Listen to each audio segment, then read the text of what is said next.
So, it appears we meet once again. Well, the cycle of man continues. Of course we do.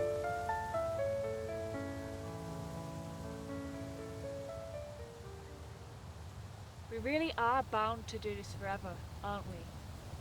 That sharp nihilism of yours is as rugged as ever. Rugged? How coarse. Don't go proving me right so eagerly, old friend. And nihilistic? Please. The birth of that theory is the work of those you were here to defend, you might remember. And what of it? I do not fault them for that. The world can be dark, and it is true. People do suffer. But I am not sitting here to deny that. No, I am sitting here to defend those waiting for the light. There are a few forces stronger than hope. We both have seen that. Nihilism is simply the temporary halting of that unstoppable force, that sense they all live for. Temporary? Don't be ridiculous. Really, very few things last forever, but the end? That is most definitely one of them. Is it? Oh, please. Do enlighten me. I don't know if anything ever really ends.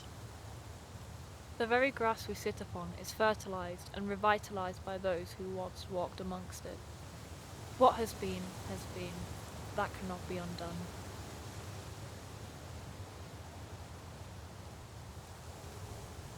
Perhaps. Maybe the fates of those poor souls are forever weaved into the stitches of time. Maybe, for example, the millions upon millions of their soldiers sent to die at the ripe ages of 16 over and over for thousands of years are also eternally alive in their very last hopeful moments. The moments in which, stranded in distant lands, their home only a memory, they shiver and pray, able to do nothing but wait for their lives' bitter conclusion, one handed to them mercilessly by their fellow man, their brother and friend.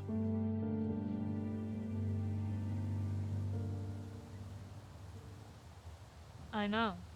I do.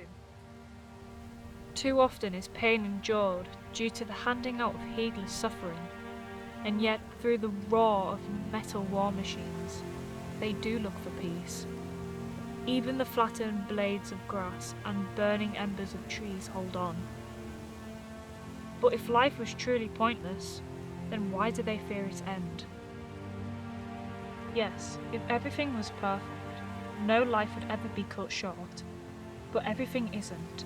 Humanity is simply a group of imperfect entities, each one searching for their own way in life. Many have fell, many have risen. One cannot deny that mankind has made mistakes, and yet it still stands. And what exactly does it stand upon?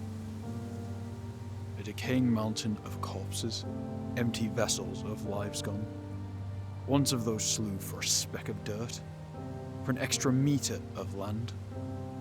Civilization is but a monument of its own failures.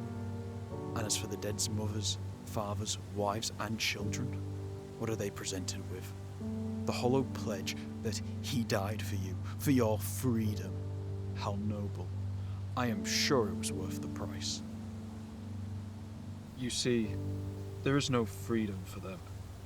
No peace and no happily ever after. You go on about these delusions as if they were natural necessities, as if they were natural at all. They are not. Every aspect of their existence fundamentally consists of conflict and struggle. Peace and freedom belong only to the dead. War is what happens when there is no one to control them, when their instincts become uncontained. War is their natural order of life. No. No, it isn't. You cannot possibly believe that. You justify your lack of faith in them by the pointless deaths of some of them. So how can you disregard them all until there is not a single heart that still feels? Look at how they love, how they care. Yes, some of them do wrong and some of them are wronged, but the natural order of their life is the antithesis of what you say. Life is when a baby is born out of the love and connection of two souls. It is when them two souls then nurture and protect their infant as it grows into a child. It is when that child, surrounded by warmth, is guided on its path to maturity. It is when the adult then starts the cycle again, creating a family of their own.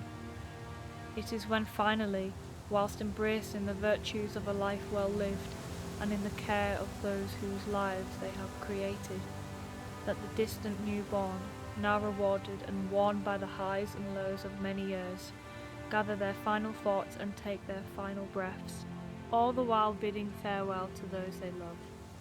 That is the natural order of things. That is what life should be. It is not what life is. The tales you tell are fantasies only some are lucky enough to indulge in. So then, what would you say to those who have had that stolen from them? Could you look them in the eyes and stand by your obsession with hope? And what possibly could I say to them? There is nothing but confidence that I possibly could. What has befallen them is a tragedy, a sick, vile, and horrendous injustice. Everyone has the right to love and be loved. And I am infinitely sorry for any man, woman, or child that has suffered unnecessarily during their time here on earth. I cannot give reason to something so unreasonable, but don't you see?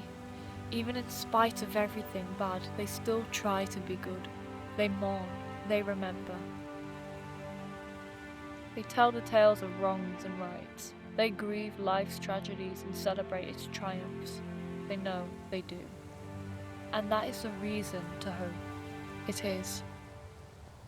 Your excuse for one person's injustice is that another person will pity them in their tomorrow?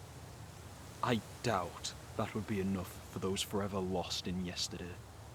We've been here long enough to know how it goes. Hope and despair belong to one another. Without one, the other ceases to be, no matter the darkness of yesterday or the brightness of tomorrow. No matter how dark. No matter how dark. Time's up. You know, after all this time, we haven't even given each other names. And why would I need a name? That would be as meaningless as everything else in this never-ending life of ours. In another life, then?